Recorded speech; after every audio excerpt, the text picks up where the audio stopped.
develop his skills through a program like NXT or Tough Enough. They knew the skills and the potential of someone like Dolph Ziggler, and I think somewhere along the road they lost faith in Dolph Ziggler that they one time had, and they can't get it back for Dolph Ziggler. And one thing that can be pointed on is the fact that WWE are bringing in new talent all the time, and very impressive talent.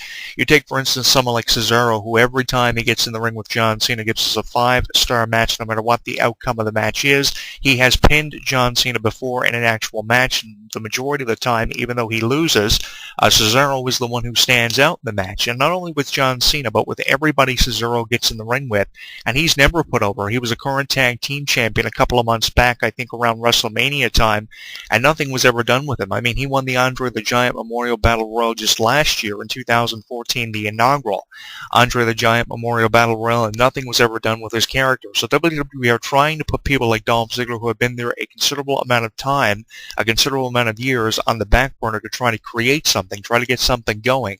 For people like Cesaro and Adrian Neville, who I'm really high on too for a future in WWE. So to do that, they feel they had to put people like Dolph Ziggler on the proverbial back burner, and that's not necessarily the case, because just as you can give someone like a Cesaro or Adrian Neville something to do, you can do the same thing for Dolph Ziggler. I just think it goes with how long Dolph Ziggler's been with the wrestling business, and I guess he's not considered a part of the New Talent Initiative, which is absolutely ludicrous in my opinion, because he should be just as much considered a part of this New Talent Initiative just as someone like a Cesaro or an Adrian Neville are, and the majority of the NXT wrestlers who eventually will get call-ups to WWE. You take, for instance, the Ascension. I mean, the Ascension were expected to do something big in the WWE, and they haven't done anything yet. They've just been coming up running down teams of the past like the Legion of Doom, the Powers of Pain, the Twin Towers, the Natural Disasters, Demolition. The list goes on and on and on and on and on. How many teams they've ran down, and they're just making a mockery out of the tag team division and making an absolute mockery out of Road Warrior Hawk and Road Warrior Animal, the Legion of Doom, coming out with a Spike-similar attire. I hate that. How they come out looking resembling the Legion of Doom, if you would, and running down all these legendary teams of the past, from the Hart Foundation right through to the Natural Disasters, the Powers of Pain, the Mega Powers. I hate how they're doing that, especially with how they should be competing for the Tag Team Championship and actually going as far to have the belts put on them, especially with how much promise Victor and Connor had on NXT. I was really high on that team, and I expected big things from that team. I remember putting them over a couple of months ago, and I'm still waiting for them to be put over in the way of being put over creatively in the WWE. I'm questioning their creative direction. I'm questioning the creative direction of Bray Wyatt, which is why I think it's time to put someone like Dolph Ziggler on top. If I weren't questioning the creative directions of people like Bray Wyatt, Adrian Neville, and the Ascension, then I wouldn't think it would be time for someone like Dolph Ziggler to be put over. And I think that WWE can allow time, a lot of time, for Dolph Ziggler to be put over. But because I'm questioning the creative directions of people like Adrian Neville and Bray Wyatt, I think now there's never been a better time to put someone like Dolph Ziggler over. Even if you don't want to put him up for the championship and you don't have enough confidence in someone like Dolph Ziggler, you can easily get away with putting him in matches against the champion, at least to put over the champion for, say, a pay-per-view match he's got upcoming. For instance, like the Seth Rollins-Brock Lesnar match. Why isn't Seth Rollins wrestling against Dolph Ziggler? Why is Seth Rollins in the ring against J&J Security and members of his own faction, the Authority? Why is he beating the hell out of Kane and beating the hell out of J&J Security, Jamie Noble and Joey Mercury, week out and week in on Monday Night Raw? Why can't he just be in matches with Dolph Ziggler to put himself over for a match with Brock Lesnar? He's got to look impressive going into matches against people like Brock Lesnar and Sting, which will eventually happen for him, and the way to do that is by putting him in the ring against Dolph Ziggler. Now, I know we see the scatter match between Seth and Ziggler, but the thing is, we don't get enough of that. I remember a match between Dolph Ziggler and Seth Rollins on SmackDown when Ziggler was the Intercontinental Champion, and it was good enough to be the main event of SmackDown for 1 week that I can remember watching the entire SmackDown show, which is something of extreme rarity. I actually do, because it's not like SmackDown is producing shows like they were back in 99 and 2000 when you had people like The Rock and Triple H carrying the show week in and week out, and it was labeled for being The Rock show, and The Rock made many appearances on the show. So be it that SmackDown isn't like it was back in 99, 2000, and the early thousands, from at least 2000 to 2004, and it wasn't competing directly with Monday Night Raw, providing it with direct competition with champions like JBL and John Cena carrying the show, and people like Cena and JBL aren't on the show week in and week out carrying the show, and you just have the B players in WWE, and I apologize for referring to them as the B players. I don't watch the show as much as what I did probably about 10 years ago, because it's a huge difference from what it was 10 years ago when you compare it from a decade ago. But I do remember watching Dolph Ziggler and Seth Rollins getting back to the point here, and it was a great match. It was a great 20-minute match that went on several commercial breaks, and I think that that match was good enough to be on an edition of Raw, just as a match between Wade Barrett and Randy Orton were a number of years ago. The first match on Raw or the second match on Raw were always big matches, and I think that it should still be going on in WWE because of what Dolph Ziggler and Seth Rollins give us in terms of showcasing their talents. I mean, they're great wrestlers, and I don't have anything against someone like Seth Rollins really, in all actuality, being champion. It's just how he's put out there annoying us all the time and knows he can get on our nerves. And if we didn't buy into the fact of someone like Seth Rollins being champion and being the so-called future of professional wrestling and being able to be in these matches with Brock Lesnar and John Cena and holding his own and coming out of it as the winner, finding a way to come out of it as the Houdini of the wrestling business, I say this: if we didn't buy into Rollins being champion, he wouldn't be as champion for as long as what he has been in the fallout of WrestleMania 31. And probably if we didn't buy into Seth Rollins being the so-called future of the business, Dolph Ziggler would be given more of an opportunity than what he's ever been given before. And he wouldn't be in this lackluster program with Rusev. He wouldn't be in this precarious position, this impenetrable corner, which is no way out of for Dolph Ziggler, and I hate it. The fact that there doesn't seem to be any way out of this, no way out of the tunnel, no way into the light.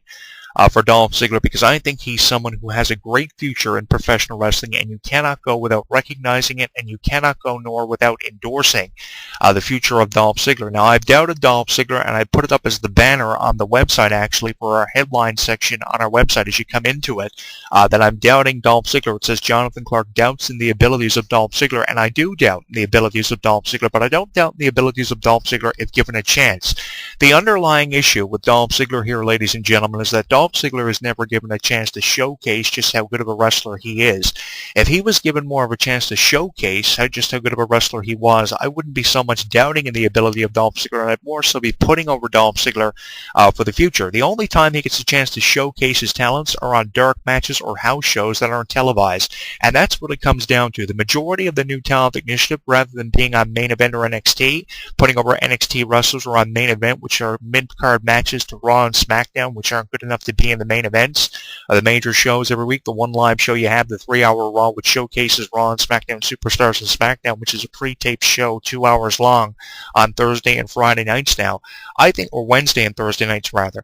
The thing is, we're not seeing enough talents showcased, and the majority of the talent are being showcased on house shows or dark matches, and people like Dolph Ziggler don't deserve to be at that level. I mean, how long has Dolph Ziggler been with WWE? He's been with WWE as the sole surviving member of the Spirit Squad alone. Forgetting his history with the Spirit Squad, he's been there since at least, 2007, 2008 as a repackaged member of the Spirit Squad, and the only member, mind you, of the Spirit Squad that was actually repackaged. And I wouldn't doubt it if he was the Spirit Squad member that actually didn't want to have anything to do being a Spirit Squad member and portraying the character and the image of a male cheerleader because of how good he was, because he realized just how good he was. I remember having a conversation with Kenny Dykstra of how one of the Spirit Squad members were reluctant to do it. It wouldn't surprise me at all without it being told that it was Dolph Ziggler, that it would have been Dolph Ziggler, because Dolph Ziggler knew the potential that he had and he wanted more out of his career, and he finally got it because he stayed with the business and he waited for an opportunity, and he got a chance to be world champion. And that brings me to my next point. I mean, if Ziggler was champion before,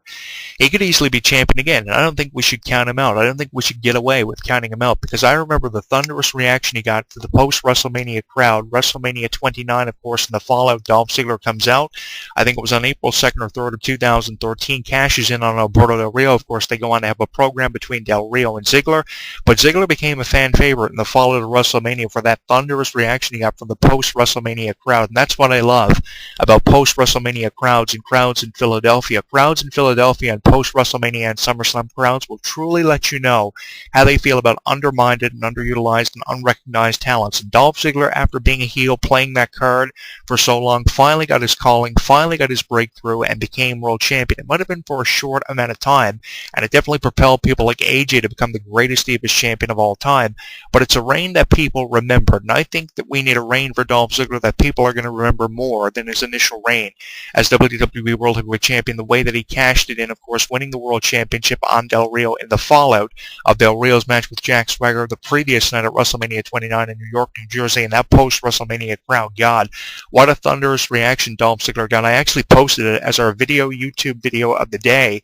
on our website and posted it throughout our social media pages in reference of Dolph Ziggler's history and past in the WWE, just as a reference for you to just put into perspective for you just how good Ziggler really is, I thought I would do that for you because I'm not lying when I say that I'm a fan of Dolph Ziggler. It might seem like I'm criticizing Ziggler, but I mean, he's just that good, and I think he's really deserving of an opportunity, and it's a long overdue opportunity that needs to come the way of Dolph Ziggler. Do I think he's good enough to be in the ring with Brock Lesnar and The Undertaker and Sting? Yeah, I do think he's good enough to be in the ring with people like John Cena and Sting. It's just he's never given the opportunity to. I mean, how much of the time do we see John Cena versus Dolph Ziggler? 2012. That's a difference of 3 years. That was the last time we saw Ziggler and Cena in a program. It's been forever since we saw Randy Orton and Ziggler in a program, and we probably never will see Dolph Ziggler versus Sting or Dolph Ziggler versus Brock Lesnar. It's a long shot. But yeah, hell yeah, I think that Dolph Ziggler is good enough to be in the ring with people like Sting and John Cena. It's just he's never given enough of an opportunity to showcase really what he's worth. And believe me, in terms of millions of dollars of value, if you want to talk about the primetime players being worth millions of dollars, I'd wonder what someone like Dolph Ziggler is really worth. I mean, the primetime players come out all the time and say they're worth millions of dollars. I'd hate to actually find out how much someone like Dolph Ziggler is worth because I would imagine his stock in the WWE from a fan's perspective is through the roof because the fans love someone like Dolph Ziggler. They are always giving him thunderous reactions. And I think it's time for WWE Creative to wake up at the wheel and realize the wheel of endorsement needs to be stirred in the direction of someone like a Dolph Ziggler because Dolph Ziggler, in my opinion, his stock is through the roof from a fan's perspective. And these thunderous reactions that people like Dolph Ziggler and Brock Lesnar are getting all the time, they are being undermined and overlooked and overshadowed way too much by someone who WWE Creative are trying to convince us to buy into. And we're not buying into Seth Rollins as champion. We're buying into it from the point of view of him being annoying, but we're not buying into the fact that he's as good as what he says he is. And because of that, I think that people like Daniel Bryan and people like Sting and Dolph Ziggler and Brock Lesnar shouldn't be far away. I think they should be there more than what they are, and they should be being put over more than what they are. Because from a fan's perspective, if the fans were in control, people like Dolph Ziggler and Bray Wyatt would probably be on top in terms of new talent against wrestlers, and people like Sting and The Undertaker obviously would be there every single week, along with The Rock and along with John Cena, and more people will be winning that we would want to see winning more so than just being put over for the sake of putting someone over. And it's really irritating to me when we see the same kind of consistency happening all the time in professional wrestling. The same 3 or 4 guys in the way of John Cena and Randy Orton from 2002 to at least 2010 being put over. And now we're seeing the same thing, only reverted with an entirely different group of wrestlers like Alberto Del Rio and Sheamus all the time being put over. And now we have Adrian